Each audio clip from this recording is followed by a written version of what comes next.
to the Crawford Lorenzo Home Selling Team Buyers Seminar. I am John Hadorbich. That is Chris Baggio.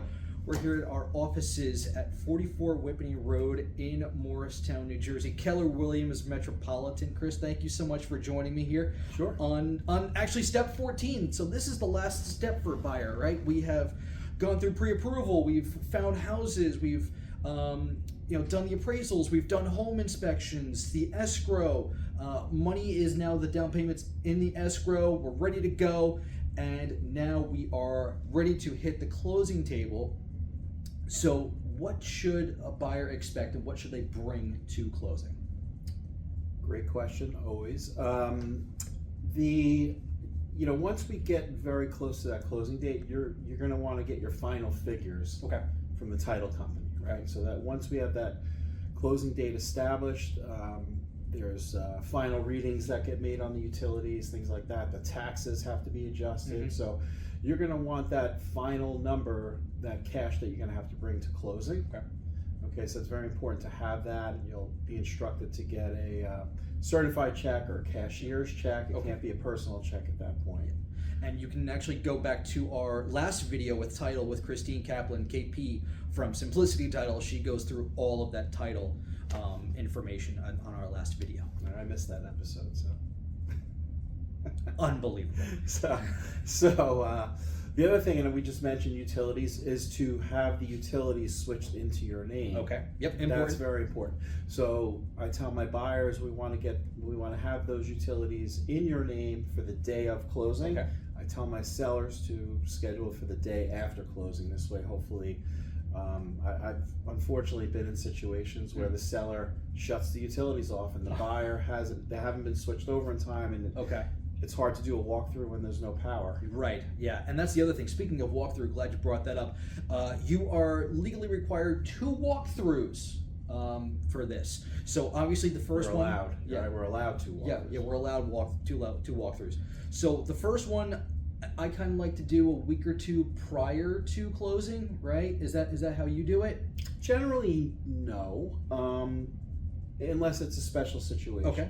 Okay, if we were waiting to get repairs done, if the seller was handling repairs, yeah, you probably want to check that out maybe, like you said, a week before the closing. More often than not, right now, we're seeing minor repairs getting done by sellers, credits being given to the buyers. So generally, I'm looking to do the walkthrough right before the closing. Yeah. Ideally, I have one that's closing tomorrow where my buyers they're not going to have time to do a walkthrough right before the closing. So we're going to do the walkthrough tonight. But like John mentioned, we can do 2. So I'm going to do the walkthrough with the clients this evening, and then I'm going to go back by myself tomorrow just prior to the closing, just to make sure, because you could do a walkthrough the night before and God forbid the house gets water. And then all of a sudden you close and you walk into your new home and you've got a foot of water, God forbid. Yeah. And then at that point it's, unfortunately too bad, you already own it. So I want to make sure we make sure we protect our buyers. Yes. Ideally, we want to do the walkthrough right before the closing. I usually schedule them an hour before the closing. We walk through and then we head right over to the closing table. Yeah, so you're doing that walkthrough. Obviously, you want to make sure that no pipes have burst or anything like that. And you're checking the utilities. You're checking the stove. You're checking the water, the sinks, the toilets. Obviously, if the lights are on, what else are you looking for? Yeah, it's like you mentioned. It's kitchen. I want to make sure we have hot water, the dishwasher's working, everything's operating the way we have gas, for the stove, if it's a gas stove, right? If it's electric, I'm lighting the burners, I'm lighting I'm turning on the oven, the broiler, checking all that, making sure the refrigerator's working, hot water, we go through the bathrooms, make sure you have hot water, the shower is working, the toilets are flushing, the heat works. Yeah, that's important. Especially now this time of year, in the summer or when you can test the air conditioning, you're testing the air conditioning as well. So just making sure that everything is in good working order, because again, once we close and we go back to the house after the closing and something's not working, unfortunately, it's too late. Yeah. The other thing is you want to check if the seller left anything in the garage, if they had removed anything from the house and kind of put it into the garage, and you agreed during the negotiations that, hey, it's gonna, that trash is going to get taken out. you want to make sure that's done as well. Yes. Now, in the contract it says that the house must be delivered in broom swept condition. Okay, broom swept condition is what it says, right? Yeah. It doesn't have to be. I always advise my buyers, you may want to get cleaning people in there to do a deep clean before you actually move in, because most sellers aren't going to do that. Every once in a while we run into a seller who gets the house professionally cleaned. Yep. And they want to hand it over. And a lot of people have good intentions, but then sometimes they get caught up in the moving process and they're barely getting out of there in time. And it's barely in broom swept condition, let alone really clean where you'd want to move in and occupy. And that actually kind of segues nicely into, we haven't talked about this in a minute, talk about our VIP program, because we have a lengthy list of vendors in our VIP program.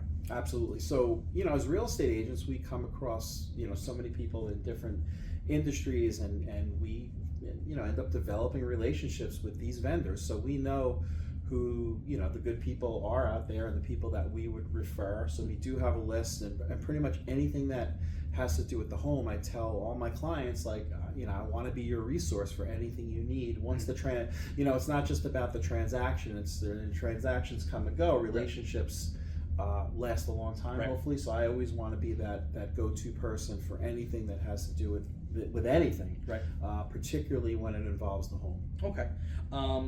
So now we're at the attorney's office, because typically a closing does take place at the attorney's office.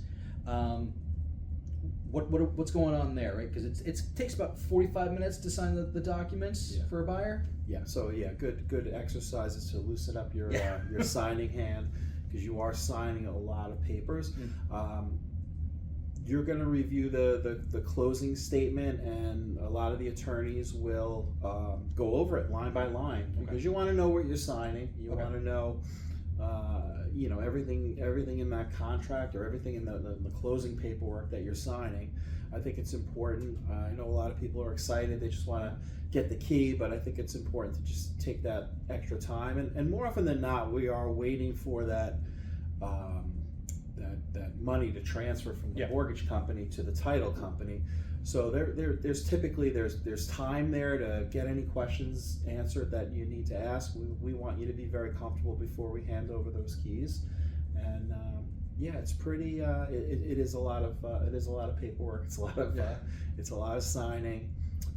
But it's supposed to be a fun experience, and you're excited. You will get your keys. I always have the keys with me that I bring to the closing, and we hand them over once everything's signed. Awesome. You talked about the relationship with the agent and the buyer. How do you continue to cultivate that, right? So I stay in touch with my past clients. We're always out and about as realtors, so there are times when I'm making the rounds, and I'm going by a particular neighborhood where I know I have one or two clients, and hopefully I have time. I can just pop in, say hello. I usually have things in my car that I can, maybe drop something off at the house, but just like a check-in, just to say hello. And we also, do some events throughout the year. And I'm typically in touch with my clients. If I don't hear from them, quarterly, I kind of make it my business to kind of check in, see how everything's going. Awesome. If I can help with anything, again, you mentioned the vendors. I think it's important, especially first-time homeowners. You get into this time of the year, we're heading into winter. Hey, do you have somebody to clean your gutters? Winter's coming. We want to be that resource. You want to do a fall cleanup. We have landscapers. We have pretty much anything you can think of to do with maintaining your home. We have somebody. And I think it's very important, because that is, for most people, their biggest asset, and you want to make sure you're maintaining your home. Yeah, and that's huge, because if you work with the Crawford Lorenzo team, Chris and I and the rest of us, you're kind of stuck with us. You're part of the family now, and that's kind of how we want it, and we want to stay with you guys and make sure that you're good. Chris, thank you so much for joining us. This is the last step here on for the Crawford Lorenzo Home Selling Team Buyer Seminar. 14 steps in total. If you want to go back, watch some of the videos to kind of get an idea on what that process is like, feel free to also subscribe to our YouTube page, the Crawford Lorenzo Home Selling Team. And you can also reach us at 973-615-1567. Or if you really want to go in depth, just give us a phone call. Chris, what's your cell phone number? How do they get in touch with you? 201-388-0768. Okay, and I am 973-897-9148. Thank you guys so much for watching the Buyer Seller Seminar Series with the Crawford Lorenzo Home Selling Team here at Keller Williams Metropolitan. We will see you soon.